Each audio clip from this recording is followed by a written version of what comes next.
Hello everyone. आज के इस क्लास में हम रैपिड रिवीजन सीरीज के अंतर्गत यूनिट 4 लर्निंग के बारे में देखने जा रहे हैं, जिसके अंदर सबसे पहले हम पढ़ेंगे डेफिनेशन यानी लर्निंग की परिभाषा क्या है। तो एक्सपीरियंस, ट्रेनिंग और प्रैक्टिस की वजह से इंसान के बिहेवियर में आने वाला परमानेंट या रिलेटिवली परमानेंट चेंज, स्थायी बदलाव को लर्निंग कहते हैं। यानी किसी एक्सपीरियंस, ट्रेनिंग या प्रैक्टिस करने की वजह से अगर किसी इंसान के बिहेवियर में परमानेंट या टेम्परेरी मॉडिफिकेशन आता है या परमानेंट मॉडिफिकेशन आ जाता है यानी बिहेवियर चेंज हो जाता है, तो वो कहलाता है लर्निंग। नेक्स्ट है नेचर ऑफ लर्निंग, सीखने की प्रकृति। तो लर्निंग एक कंटिन्यूस प्रोसेस है, ये जन्म से लेकर मृत्यु तक चलता रहता है। सेकेंड है बिहेवियरल चेंज, यानी लर्निंग से बिहेवियर में चेंज होता है। इसके द्वारा पुराना बिहेवियर में बदलाव और नया बिहेवियर डेवलप होता है। थर्ड है यूनिवर्सल, यानी लर्निंग सभी मनुष्य और जीव जंतु सीखते हैं, यानी लर्निंग सब में पाई जाती है, यानी एनिमल्स और ह्यूमन बीइंग दोनों लर्निंग सीखते हैं। ठीक है। फोर्थ है एडजस्टमेंट, यानी लर्निंग हमें एडजस्टमेंट करना सिखाती है।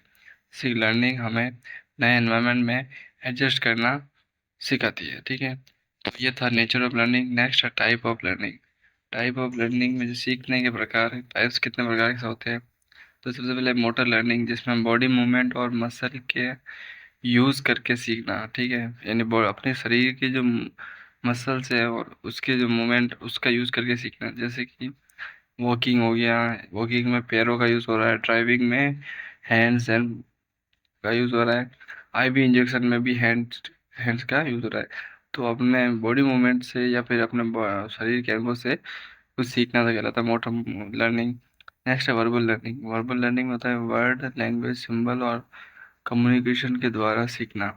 ठीक है। इसमें आता है मेडिकल टर्मिनोलॉजी याद करना, ये सब वर्बल लर्निंग में आता है।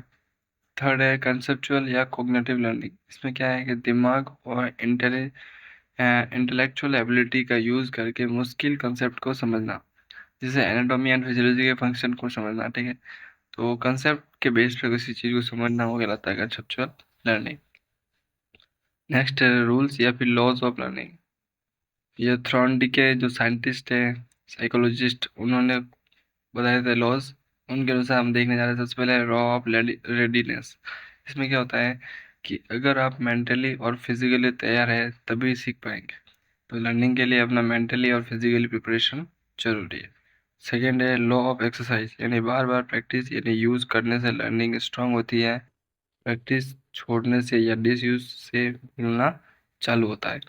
तो लॉ ऑफ एक्सरसाइज कहता है कि आप जितना रिवीजन करेंगे, जितना परफेक्ट करेंगे उस चीज़ में, वो आपको परमानेंट याद रहती है।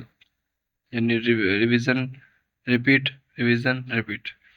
नेक्स्ट है लॉ ऑफ अफेक्ट। इसके अंदर क्या है, अगर लर्निंग का रिजल्ट खुशी या रिवॉर्ड दे तो हम उसे दोबारा सीखते हैं। कहने का तात्पर्य अफेक्ट का मतलब प्रभाव। तो अगर किसी चीज़ के पीछे कोई फायदा है या फीडबैक पॉजिटिव है या खुशी है, तो उस चीज़ में अपन दोबारा जाने की कोशिश करते हैं।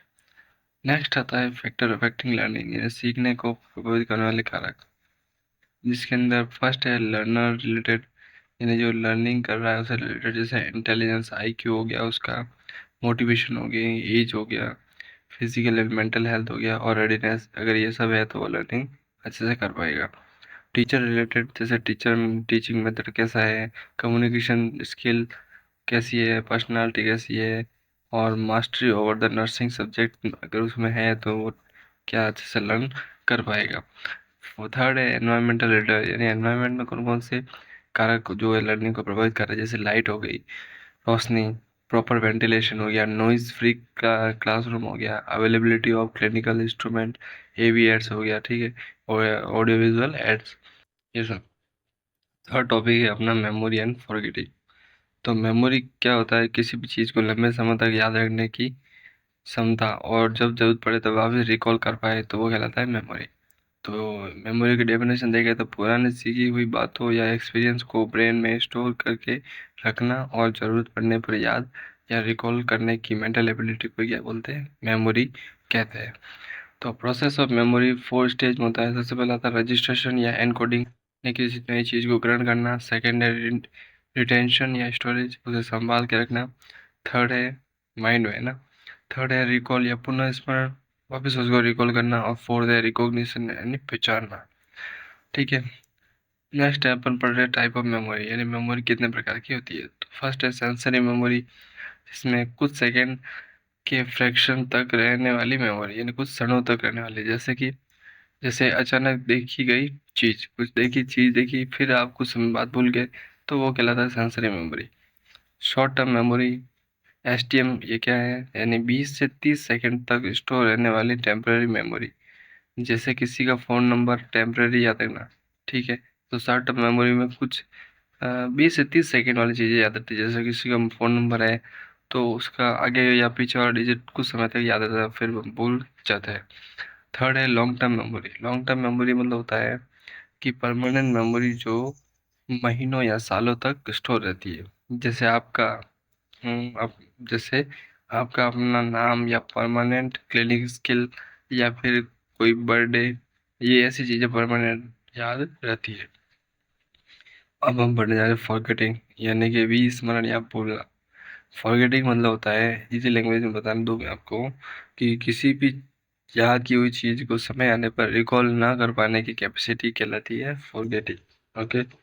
तो इसकी डेफिनेशन, स्टोर की गई इन्फॉर्मेशन को सही समय पर रिकॉल या रिकॉग्नाइज ना कर पाना क्या कहलाता है, फॉरगेटिंग कहलाता है।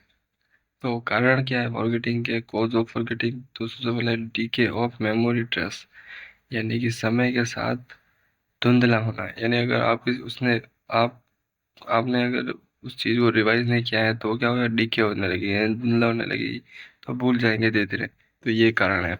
सेकंड है इंटरफेयर, यानी पुराना और नया ज्ञान आपस में मिक्स होना है। ठीक है। इंटरफेयर क्या हो जाए, कोई भी दो सी हुई चीज़ एक दूसरे पे कोलैप्स हो रही है या फिर मिक्स हो रही है, तो भी आप फॉरगेटिंग कर सकते हो। थर्ड है ट्रॉमा या ब्रेन इंजरी, अगर ब्रेन में इंजरी ट्रॉमा है तो भी फॉरगेटिंग होती है। एक्स्ट्रेस, एक्सट्रीम स्ट्रेस, यानी ज़्यादा अगर चिंता कर रहा है तो भी हो सकता है। लैक ऑफ प्रैक्टिस, ठीक है, लैक ऑफ प्रैक्टिस, अगर आप वापस रिवाइज या प्रैक्टिस नहीं करोगे तो भूल सकते हो। नेक्स्ट अपन पढ़ने थिंकिंग एंड रीजनिंग। ठीक है।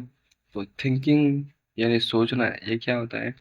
तो थिंकिंग मतलब होता है, ये एक हायर कॉग्निटिव मेंटल प्रोसेस है जिसमें हम किसी प्रॉब्लम को सॉल्व करने के लिए दिमाग में आइडियाज, इमेज और सिंबल का यूज करते हैं।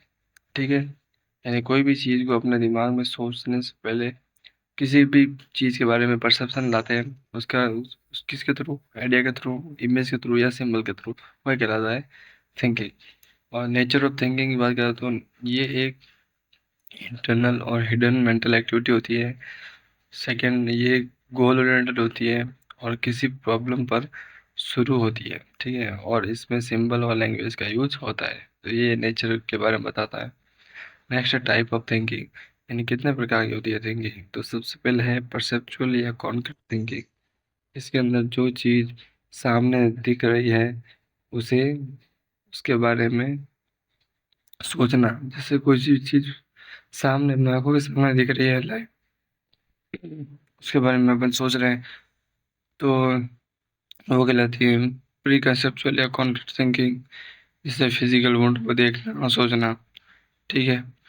नेक्स्ट है कॉन्सेप्चुअल या एब्स्ट्रैक्ट थिंकिंग, यानी इसमें जो चीज़ सामने नहीं दिखे उसके बारे में या कंसेप्ट के बारे में सोचना।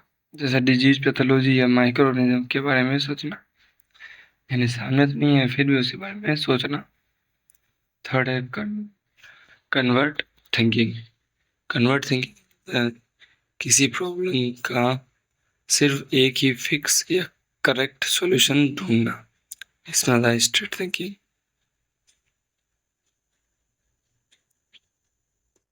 नेक्स्ट है डाइवर्जेंट या क्रिएटिव थिंकिंग। इसमें आता है कि एक ही प्रॉब्लम के बहुत सारे नए और इनोवेटिव सॉल्यूशन ढूंढना, जैसे out of the box thinking. ठीक है। डिफरेंट डायरेक्शन में सोचना कन्वर्जेंट या क्रिएटिव थिंकिंग कहलाता है। नेक्स्ट हम बनने जा रहे हैं रीजनिंग, यानी तर्क करना। यानी किसी कंक्लूजन या नतीजे पर पहुंचने के लिए लॉजिकल और सिस्टमेटिक तरीके से सोचना रीजनिंग कहलाता है। ठीक है, रीजनिंग मतलब आपकी बुद्धि क्षमता कितनी है, यानी किसी भी एक टॉपिक पे अपन आप कितना लॉजिकल या कितना सिस्टम में या फिर सिस्टमेटिक रूप से सोच सकते हो, वो कहलाता है रीजनिंग। टाइप ऑफ रीजनिंग में इंडक्टिव रीजनिंग और डिडक्टिव रीजनिंग। इंडक्टिव रीजनिंग मतलब होता है स्पेसिफिक एग्जांपल से जनरल रूल बनाना, जैसे छोटे फैक्ट से बड़े नियम की तरफ जाना।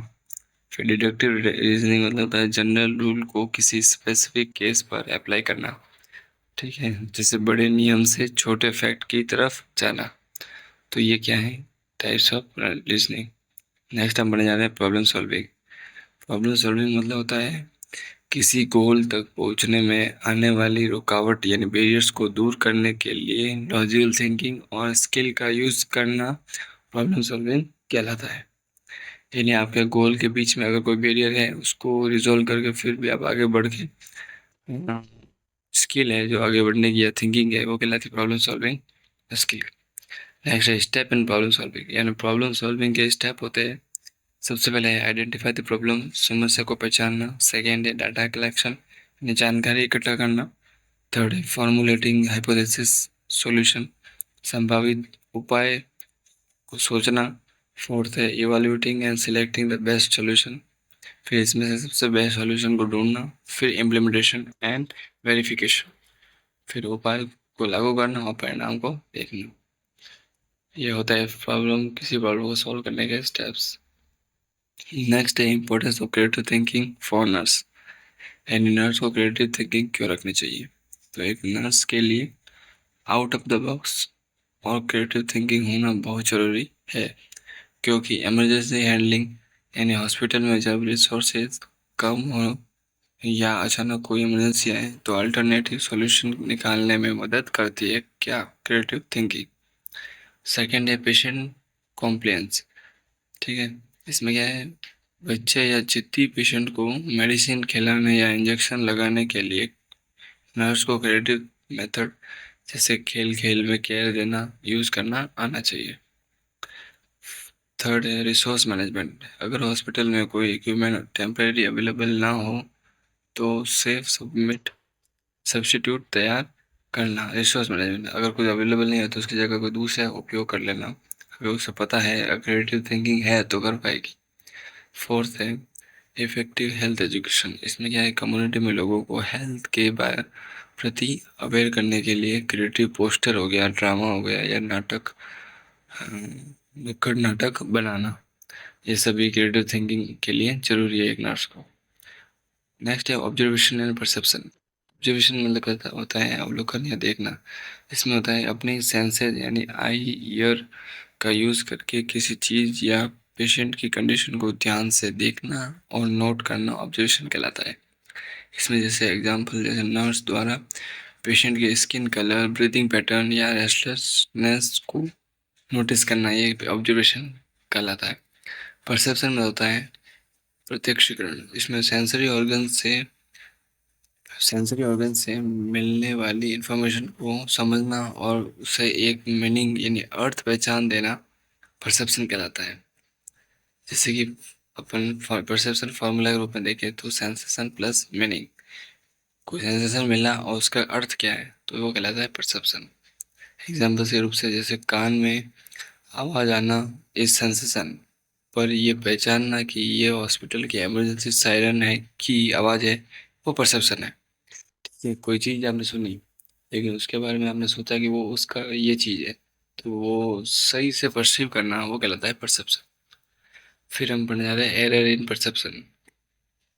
एरर इन परसेप्शन में सबसे पहले आता है इल्यूजन। इल्यूजन में होता है भ्रम या रॉन्ग परसेप्शन। ठीक है, किसी गलत चीज को पहचानना जब स्टिमुलस सामने हो।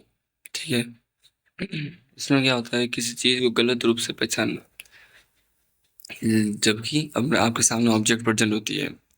जैसे अंधेरे में रस्सी को साफ समझना, हॉस्पिटल में आईवी स्टैंड की परछाई को भूत समझना, ये सब क्या है, इल्यूजन। यानी इसमें ऑब्जेक्ट प्रेजेंट होता है लेकिन उसको आप गलत परसीव कर लेते हैं, तो ये कहलाता है इल्यूजन। हेलुसिनेशन में होता है कि फॉल्स परसेप्शन, इसमें बिना किसी स्टिमुलस या किसी ऑब्जेक्ट के ही कुछ दिखाई या सुनाई देना जो असल में है ही नहीं। एग्जाम्पल, कानों में आवाज आना जब आसपास कोई ना हो। साइकेट्रिक पेशेंट में कॉमन होता है। इल्यूजन मतलब जो है ही नहीं वो चीज दिखना।